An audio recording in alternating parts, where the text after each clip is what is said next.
for how much time you have to give nebulizer to your patient, so you can easily increase time accordingly from here.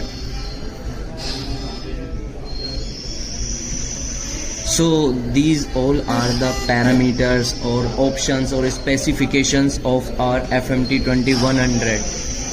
So thank you for watching our video. Please like, comment, share and subscribe. Thank you.